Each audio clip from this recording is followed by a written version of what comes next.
Paul George is officially a Philadelphia 76er. This was the big shoe that everyone was waiting on to drop. Us fans knew that this was going to be the biggest domino that had to fall first. All the front offices across the league were trying to find ways to lure him to their team. And then all the other free agents were sort of looking at Paul George to see where he ended up and how that opened up other opportunities for themselves. And, well, he finally made his decision. And this move honestly has the potential to shift the power of the Eastern Conference, and it may even shift the power of the entire NBA. But before I get into what this does for the Sixers and what this does for their title hopes and their opportunity to get to the finals, I want to take a second to talk about how badly this whole situation was handled by the Los Angeles Clippers. My confusion with the Clippers front office started way back when they decided to extend Kawhi Leonard in the middle of the season. Not at the end, but in the middle of the season. Not before the season, in the middle of the season.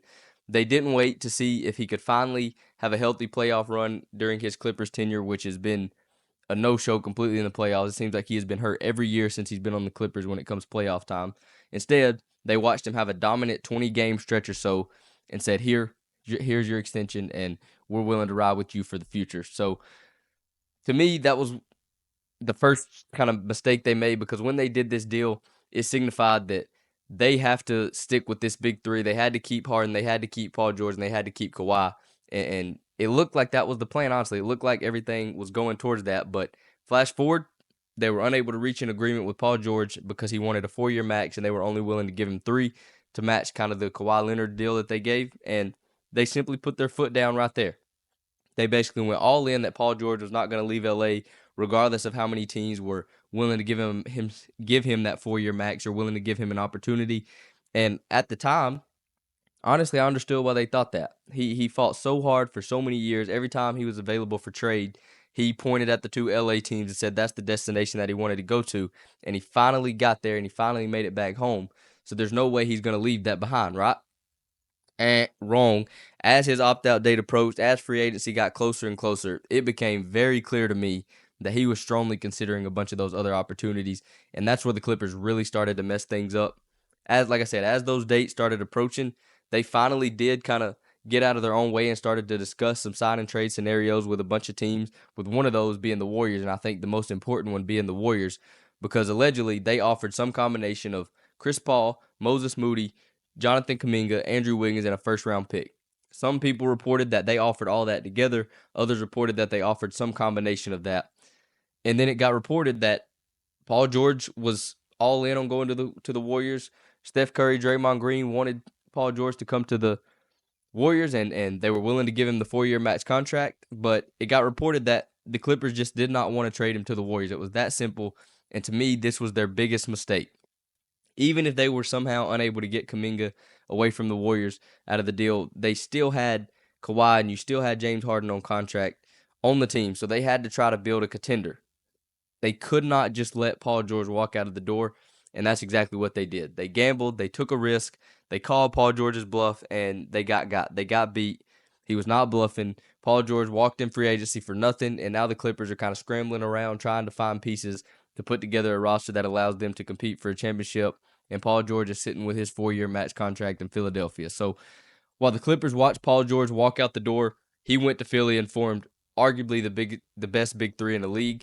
This is a perfect fit to go alongside Embiid and Maxey. His game complements them very well and almost perfectly in the sense that he can play on the ball, he can be a playmaker, he can create his own shot, he can play out of the pick and roll with Embiid. They can also run some guard-to-guard screens with him and Maxey, or him screening for Maxey or vice versa. He is also a great off-ball player. He's not only good on the ball. He was at the top of the league in catch-and-shoot situations last season and will have plenty of opportunities to do just that in Philly. So this was a great move for both parties as Paul George got his max contract and still is able to compete for championship, and the 76ers put themselves in a position to be battling for control of the Eastern Conference for the foreseeable future. So as far as the X's and O's of the whole situation, I'm very interested to see how Nick Nurse decides to design the offense for these three.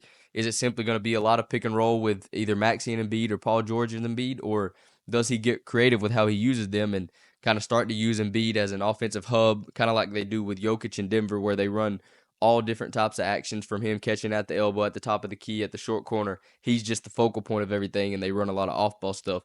We'll see what Nick Nurse has in his back pocket, but regardless, I'm super excited to see these three play together and try to figure this thing out. But while I am super eager to see it, I'm trying to keep my expectations low and not go way up here with them, because I have learned my lesson last year from the Suns' big three. Before I anoint them anything, before I anoint them favorites of anything, before I say they're going to be at the top of the East, I have to see them play together. And then I also have to see how they are able to fill out the rest of this roster, what weaknesses they're able to cover up. They have already made some solid pickups by retaining Kelly Oubre on the team, who was kind of had a career resurgence last year. They brought in Eric Gordon that'll give them some shooting and be able to space the floor. And then they brought in Andre Drummond, who can back up Embiid, or when he inevitably has a 20-game stretch that he misses, you have another big man. And I'm sure there's going to be a bunch of other veteran players that are really solid players that are going to play for a vet minimum, that are going to be looking at Philly and being desperate to be a part of that. And then, of course, beyond all that, beyond everything I just said about the Clippers, about the 76ers, about the X's and O's, about how they want to use them, and I'm stating the extremely obvious here, this whole experiment, this whole big three would depend on the health of Joel Embiid and the health of Paul George. I hope, as an NBA fan, as a fan of basketball and as a fan of the NBA, that they are able to stay healthy for the majority of the season, and especially during the playoffs, because if so, they will be extremely dangerous and have a real legit shot at winning it all. Thanks for checking out the channel. If you enjoyed this video, don't forget to like and subscribe, and check out some more of our content.